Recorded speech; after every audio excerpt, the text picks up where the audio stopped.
الشيطان الرجيم. بسم الله الرحمن الرحيم. السلام عليكم ورحمة الله وبركاته. الحمد لله رب العالمين وبه نستعين على أمور الدنيا والدين، والصلاة والسلام على أشرف الأنبياء والمرسلين سيدنا ومولانا محمد وعلى آله وأصحابه أجمعين. قال رب اشرح لي صدري ويسر لي أمري واحلل عقدة من لساني يفقهوا قولي. سبحانك لا علم لنا إلا ما علمتنا إنك أنت العليم الحكيم. اللهم يا عليم علمنا من علمك ما ترضى به عنا ولا تؤاخذنا بما تعلمه منا. يا حليم خلقنا بخلق الحلم وحققنا بحقائق العلم. ربنا افتح بيننا وبين قومنا بالحق وأنت خير الفاتحين. ولا حول ولا قوة إلا بالله العلي العظيم. أما بعد. Alhamdulillah, pertama sekali marilah sama-sama kita merafakkan syukur pada Allah Subhanahu wa taala pada malam yang penuh dengan barakah ini, malam yang ke-22 Ramadan, dan kita telah melepasi malam hari yang ke-21 Ramadan 1443 Hijriah. Malam ni kita menyambut malam yang keseterusnya, iaitu malam yang ke-22. Semakin hari Ramadan semakin meninggalkan kita, maka kita jangan lepaskan peluang yang saki-baki ada ini, terutama sekali 10 akhir Ramadan, untuk kita melakukan sesuatu yang boleh memberi keuntungan yang berlipat kali ganda kepada kita, yang ditawarkan oleh Allah Subhanahu wa taala. Allah Subhanahu wa taala berfirman dalam surah Al-Baqarah ayat 285 yang selalu kita baca. A'udzubillahi minasyaitonirrajim.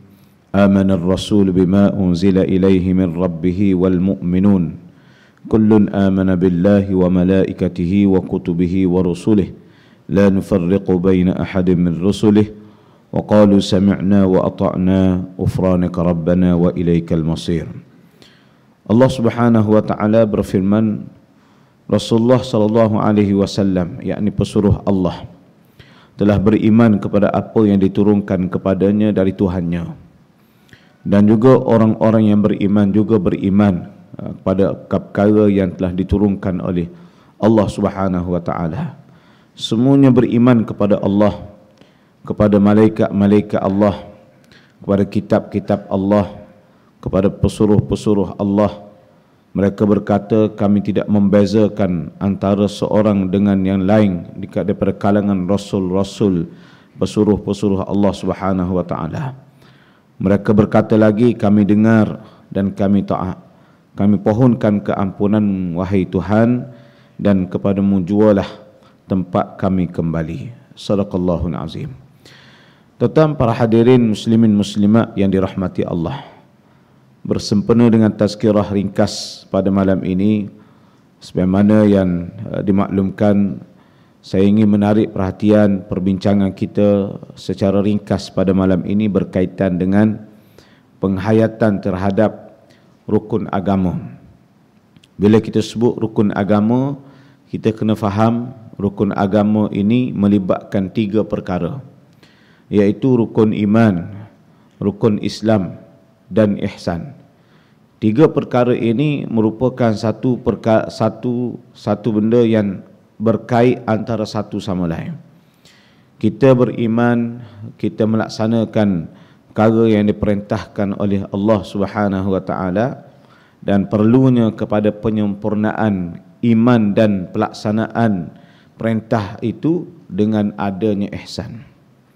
Perkataan Islam, iman dan ihsan, bila kita dengar, maka dia adalah suatu gabungan yang cukup mantap bagi melahirkan seorang insan yang sempurna. Benda ni, 3 perkara ini adalah merupakan antara asas untuk melahirkan seorang individu yang bertakwa kepada Allah Subhanahu wa taala. Kita membicarakan berkaitan dengan takwa, maka ianya berkait rapat juga dengan ibadah puasa.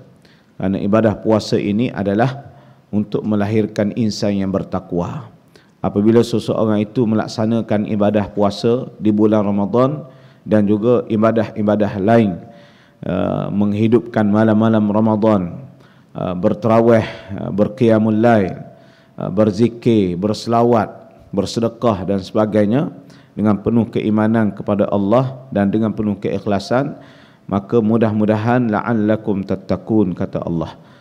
Mudah-mudahan lahirlah seseorang itu sebagai orang yang bertakwa kepada Allah Subhanahu wa taala. Antara perkara yang boleh menjadikan seseorang itu bertakwa kepada Allah, tiga perkara ini. Tiga perkara, iaitu penghayatan kepada rukun iman, penghayatan kepada rukun Islam, dan juga penghayatan berkaitan dengan rukun ihsan.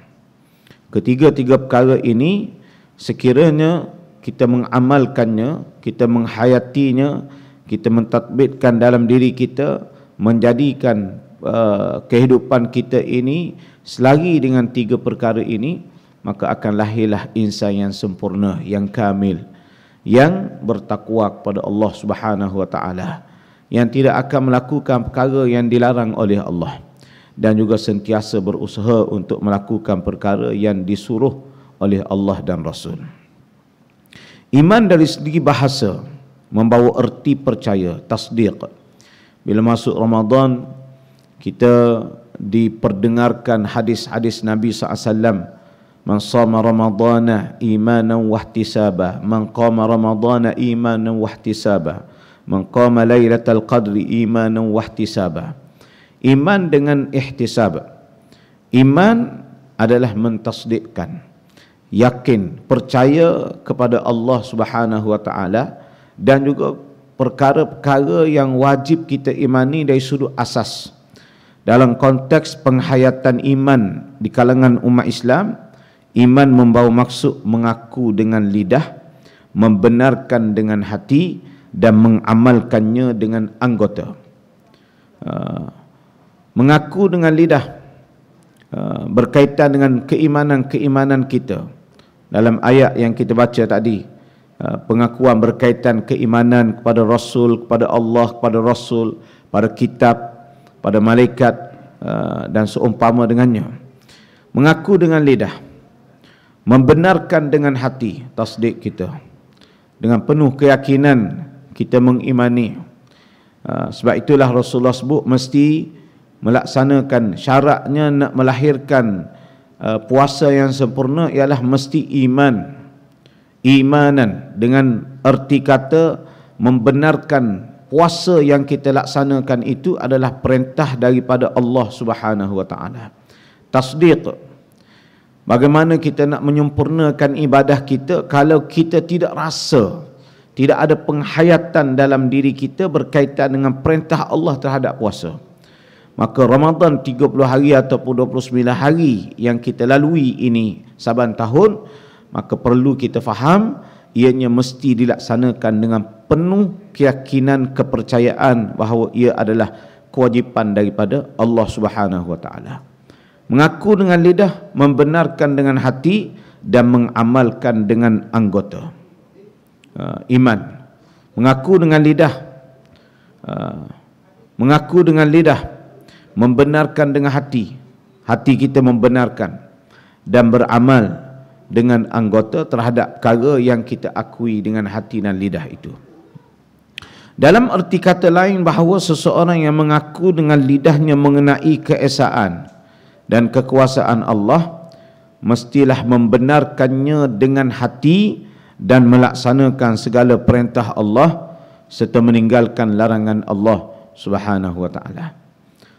Walaupun kita lihat rukun iman ini kiraannya 6 asas kepercayaan dalam amalan cara hidup Islam yang dikenali sebagai rukun iman, iaitu berkaitan dengan kepercayaan kepada Allah, kepercayaan kepada malaikat-malaikat, kepercayaan kepada kitab-kitab, kepercayaan kepada rasul-rasul Allah, kedatangan hari kiamat, dan keenam ketentuan qada dan qadar Allah Subhanahu wa taala.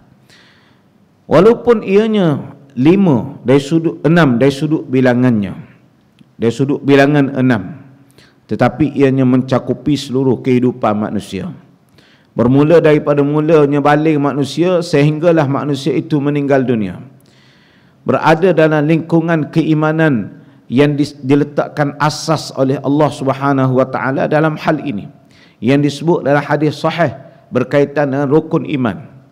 Beriman kepada Allah bukan kata dengan lidah sahaja, perlu kepada hati dan perlu kepada anggota. Pelaksanaan apa yang diperintahkan oleh Allah Subhanahu wa taala. Allah suruh kita beriman kepada Dia, suruh melakukan perkara yang disuruh olehnya dan meninggalkan perkara yang dilarang olehnya. Bukan sahaja-sahaja begitu, ianya ada perkara yang ditunjukkan oleh Allah Subhanahu wa taala melalui Al-Quran. Dan tidak sudah dengan itu sahaja, bahkan Allah menurunkan Rasul pesuruhnya untuk menghuraikan dan membimbing kita semua bagaimana untuk menjadi insan yang mempunyai penghayatan dalam keimanan kepada Allah Subhanahu wa taala. Kita beriman kepada Allah, beriman kepada Rasul, beriman kepada Rasul, melaksanakan apa yang diperintahkan oleh Rasul, meninggalkan apa yang dilarang oleh Rasul. Beriman kepada kitab, bersedia untuk menghayati kitab Allah Subhanahu wa taala dan belajar dari sudut hukum-hukum yang ada dalam kitab Allah Subhanahu wa taala dalam Al-Quran. Al-Quran ini Allah Taala turun hudan linnas, la raiba fihi hudan linnas, sebagai petunjuk pada manusia, sebagai panduan kepada kita. Itu Al-Quran yang Allah Taala turunkan kepada Nabi SAW secara beransur-ansur selama 23 tahun, daripada Lauhil Mahfuz ke Baitul Izzah sekaligus dalam bulan Ramadan, turun di Gua Hira dalam bulan Ramadan. Penghayatannya ialah dengan kita mentadabburkan Al-Quran. Kita kena belajar Al-Quran. Wajib belajar Quran, tuan-tuan. Belajar Quran ni hukumnya wajib. Kerana kalau kita tidak pandai membaca Al-Quran, sudah tentu solat kita tidak akan sah. Kerana salah satu daripada kewajipan dalam solat ialah membaca Al-Fatihah. Sekiranya tidak belajar Al-Quran, maka kemungkinan solat tidak sah. Kalau sekiranya kita boleh baca Al-Fatihah, tetapi surah-surah yang lain kita ada kelemahan yang sangat ketara, bagaimana untuk kita mendapat pahala yang banyak apabila kita berada dalam salat? Bagaimana kita nak dapatkan syafaat Al-Quran? Bagaimana kita nak merasai, menghayati mukjizat Al-Quran yang Allah Ta'ala turunkan kepada Nabi SAW? Maknanya penghayatan kita dari sudut keimanan kepada Allah, keimanan kepada Rasul, keimanan kepada kitab, keimanan kepada para malaikat Allah Subhanahu wa taala, keimanan kepada hari akhirat. Seseorang yang beriman kepada hari akhirat, dia akan takut untuk melakukan perkara yang dilarang oleh Allah, dan dia akan berusaha untuk menjadi orang yang melakukan perkara yang diperintahkan oleh Allah Subhanahu wa taala, kerana dia yakin hari kiamat adalah penyudahnya. Tidak kata di dunia sahaja, orang yang tidak yakin dengan hari kiamat, dia akan melakukan perkara yang dilarang oleh Allah semasa hidup. Kerana bagi dia tidak ada kiamat, tidak ada hari pembalasan, tidak ada hari penyudah, tidak ada hari-hari yang sebagaimana diberitahu oleh Allah dan Rasul berkaitan dengan padang mahsyar, berkaitan dengan syurga, berkaitan dengan neraka. Bagi mereka tidak ada itu. Maka bagaimana mereka nak melaksanakan perkara yang diperintahkan oleh Allah? Sudah tentulah mereka akan melakukan perkara yang sangat bercanggah. Kalaupun mereka melakukan perkara yang selari dengan kehendak Allah, bukan kerana mereka beriman dengan hari kiamat. Maka penghayatan kita mesti ada pada rukun iman, berkaitan dengan iman kepada Allah, kepada Rasul, pada malaikat, pada kitab, kepada hari kiamat, pada qada dan qadar Allah Subhanahu wa taala. Mesti kita menghayatinya, tuan-tuan, supaya kita rasa tenang dalam hidup. Seseorang itu kalau tidak sampai tahap kepada, kita kata, ilmu yakin, tidak sampai kepada tahap ilmu yakin berkaitan dengan keimanan, berkaitan dengan akidah, hidup dia tidak tenang. Kalau dia rasa susah, kalau dia menghadapi kesusahan, dia akan gelisah. Kalau dia mendapat nikmat yang banyak daripada Allah, dia tidak pandai bersyukur pada Allah. Kalau dia mendapat ujian daripada Allah, ujian kesusahan, dia tidak pandai untuk bersabar.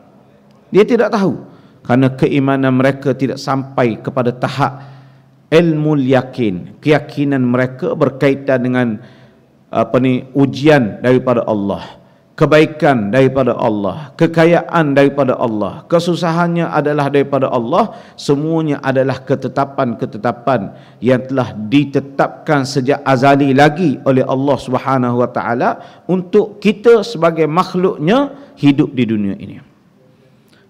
Maka perlu sangat kita menghayati rukun iman.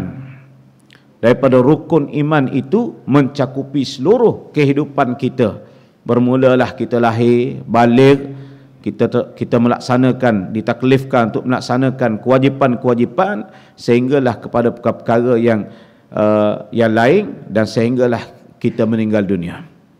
Dan sampailah kita dibawa kepada mahsyar, diadili oleh Allah Subhanahu wa taala, mencakupi keseluruhan hidup dan mati kita berkaitan dengan rukun iman ini. Sebab itulah perlu kepada penghayatan supaya kita ini tenang. Orang yang tidak percaya dan tidak yakin dengan perkara-perkara atau rukun-rukun iman tersebut adalah kafir. Dari sudut hukum, kalau tidak yakin dan tidak percaya, maka kufur dia. Orang Islam yang menafikan salah satu ataupun semua rukun iman dianggap sebagai murtad, iaitu terkeluar daripada Islam. Sebab itu adalah asas yang telah ditetapkan oleh Allah Subhanahu wa taala secara jelas kepada kita. Perlu, bahkan bukan setakat kita mesti meyakininya, menyebutnya dengan lidah dan kita letakkan dalam hati, bahkan perlu dizahirkan dengan perbuatan kita. Maka di bulan Ramadan ini ianya menjadi satu laluan untuk kita mencapai ketakwaan kepada Allah Subhanahu wa taala apabila kita menghayati berkaitan dengan keimanan-keimanan yang ditetapkan. Seterusnya, Islam dari segi bahasa bererti sejahtera. Rukun yang kedua adalah agama. Dalam konteks penghayatan di kalangan umat Islam membawa maksud menyerah diri, tunduk dan patuh melaksanakan segala perintah Allah Subhanahu wa taala dan membenarkan semua ajaran yang dibawa oleh Rasulullah sallallahu alaihi wasallam. Secara jelas, secara ringkasnya, rukun Islam mewakili amal aktiviti harian kita, ibadah kita, solat kita, aktiviti hidup kita, nikah kahwin kita, bermasyarakat kita, berkata-kata kita dan seumpama dengannya. Penghayatan di kalangan umat Islam membawa maksud menyerah diri kita, tunduk dan patuh melaksanakan segala perintah Allah. Terdapat 5 perintah sebagaimana yang kita tahu yang mesti kita patuhi secara asasnya. Dilaksanakan oleh seseorang Islam yang dikenali sebagai rukun-rukun Islam. Terkandung dalam sebuah hadis yang sahih, Rasulullah SAW mengatakan Islam itu adalah engkau bersaksi tiada Tuhan yang layak disembah melainkan Allah, Muhammad adalah pesuruh Allah, mendirikan salat, menunaikan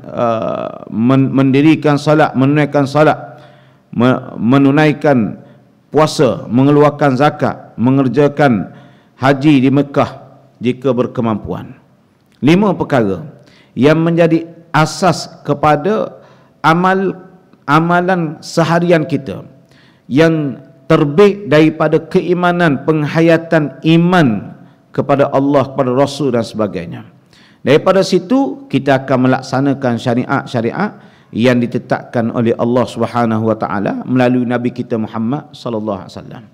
Kita lihat tuan, bagaimana orang Kristian, orang Yahudi, mereka tidak dapat melaksanakan syariat Nabi Muhammad. Walaupun kononnya mereka itu beriman dengan kitab Allah, iaitu kitab Injil dan kitab Zabur. Walaupun kitab yang diimani oleh mereka itu adalah kitab yang telah dipesongkan, tetapi mereka tidak mampu untuk melaksanakan syariat Nabi kita Muhammad sallallahu alaihi wasallam kerana keimanan mereka tidak sampai kepada kitab Al-Quran. Keimanan mereka tidak sampai kepada Rasulullah Muhammad sallallahu alaihi wasallam. Keimanan mereka hanya sampai kepada apa yang mereka kehendaki sahaja. Setakat Nabi Musa setakat Nabi Isa, setakat itu saja. Tetapi kita umat Nabi Muhammad SAW yang beriman ini, sebagaimana dalam ayat yang menjadi asas perbincangan kita tadi, kullun amana billah wa malaikatihi wa rusulihi wa kutubihi wa rusulihi. Semua kitab kita imani. Kita orang beriman. Zabur kita beriman, Taurat kita beriman, Injil kita beriman, Al-Quran kita mengimani. Semuanya adalah kalamullah. Cuma bila kita sampai kepada zaman Nabi Muhammad sallallahu alaihi wasallam, maka kewajipan kita ialah mengikut syariat Nabi Muhammad sallallahu alaihi wasallam. Begitu juga rasul-rasul yang lain kita mengimani. Tidak kata pilih memilih, rasul ni aku tak nak beriman, rasul ni aku nak beriman sebagaimana orang Yahudi dan Kristian. Kalau sekiranya itu keadaan yang dilakukan oleh orang Yahudi dan orang Kristian, mereka memilih-milih dalam mengimani sesuatu, maka sudah tentu dia tidak mampu untuk melaksanakan syariat yang ditetapkan oleh Allah Subhanahu wa taala pada zaman Nabi kita Muhammad sallallahu alaihi wasallam. Seterusnya ihsan telah digambarkan oleh Rasulullah SAW dalam hadis Jibril yang selalu kita dengar. Ihsan, bahawa engkau menyembah Allah seolah-olah kamu melihat Allah. Jika kamu tidak dapat melihatnya, maka sesungguhnya dia sedang melihat kamu. Kalau kita dalam bulan puasa ini, ianya dalam erti kata ihtisaban.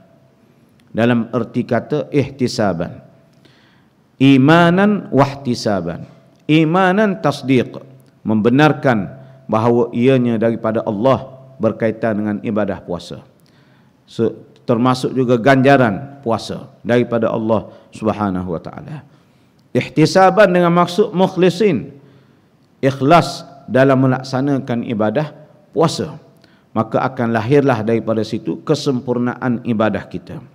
Hadis ini menjelaskan bahawa ihsan adalah tindakan seseorang melakukan sesuatu amalan atau kebaikan kerana menyedari bahawa Allah sedang memerhati gerak-gerinya dan dia hanya mengharapkan balasan daripada Allah semata-mata. Dalam erti kata lain, bahawa semua amalan kebajikan yang dilakukan adalah dengan penuh keikhlasan. Bukan nak suruh orang tengok, bukan nak suruh orang kata kita ni rajin beribadah, khususnya dalam bulan Ramadan. Bukan kita nak suruh orang kata kita ni dermawan dalam bulan Ramadan. Tidak. Tetapi ianya adalah perintah Allah yang kita laksanakan kerana kita nak menarik pandangan Allah, bukan pandangan manusia. Sehingga kan Nabi SAW dalam hadis mengatakan, kalau dalam hadis kursi, tak silap saya, mengatakan kalau sekiranya seseorang itu melakukan amalan untuk diperlihatkan kepada manusia, maka mintalah upah dengan manusia, bukan mengharapkan pahala daripada Allah. Kalau seseorang itu melakukan kebaikan, nak suruh orang kata dia ni baik, dia ni hebat, maka mintalah apa-apa daripada orang yang diharapkan itu, bukan minta ganjaran daripada Allah Subhanahu wa taala. Maknanya tidak sudah kalau kita bagi sumbangan, kita bersolat tarawih, kita berpuasa, kita berqiyamul lail hanya semata-mata untuk tarik perhatian manusia, tidak sudah tuan-tuan. Tidak sudah. Dan tidak akan selesai. Yang selesainya ialah apabila kita berada pada keadaan ikhlas kerana Allah. Maknanya kita ihsan. Masukkan ihsan dalam amal ibadah kita, dalam keimanan kita, dalam amal ibadah yang disyariatkan oleh Allah Subhanahu wa taala yang disebut sebagai rukun Islam. Sertakan ihsan, maka lahirlah kesempurnaan ibadah kita. Ibadah yang kita buat ini akan memberi syafaat pada kita di hari akhirat nanti. Tetapi kalau sekiranya dilaksanakan kerana bukan kerana Allah, bagaimana ibadah itu nak jadi syafaat? Awal lagi Allah Ta'ala tak benarkan. Awal lagi. Kita puasa. Puasa ni memberi syafaat pada kita. Kita baca Quran. Ya'ti yaumal qiyamati syafi'an li ashabih. Rasulullah sebut. Orang yang baca Quran ini, mereka akan didatangi oleh bacaan Al-Qurannya untuk diberi syafaat. Kalau sekiranya amal ibadah yang seseorang itu buat bukan kerana Allah, adakah Allah membenarkan untuk diberi syafaat? Pasti tidak akan dibenarkan. Kerana Allah Ta'ala sebut, Rasulullah sebut, carilah apa yang kamu kehendaki daripada makhluk, bukan daripada Allah Subhanahu Wa Ta'ala. Kalau sekiranya kamu melaksanakan sesuatu amal ibadah kerana manusia, kerana makhluk, kerana orang tertentu, kerana sekian-sekian, maka perlunya kita menghayati rukun iman, rukun Islam dan rukun ihsan, supaya amal kebaikan yang kita buat dapat diterima oleh Allah Subhanahu Wa Ta'ala, yang akhirnya dapat memberi pertolongan kepada kita di hari akhirat nanti. Mudah-mudahan sedikit perbincangan kita pada malam ini, sekadar yang ringkas ini, dapat memberi pengetahuan tambahan untuk saya dan tuan-tuan semua, dan dapat memantapkan lagi keimanan, keislaman dan ihsan kita dalam melaksanakan ibadah puasa sebagai tarbiyah kita, yang akhirnya akan melahirkan insan yang sempurna bertakwa kepada Allah Subhanahu Wa Ta'ala. Aqulu qawli hadza wa astaghfirullahal azim li wa lakum. Wassalamualaikum warahmatullahi wabarakatuh.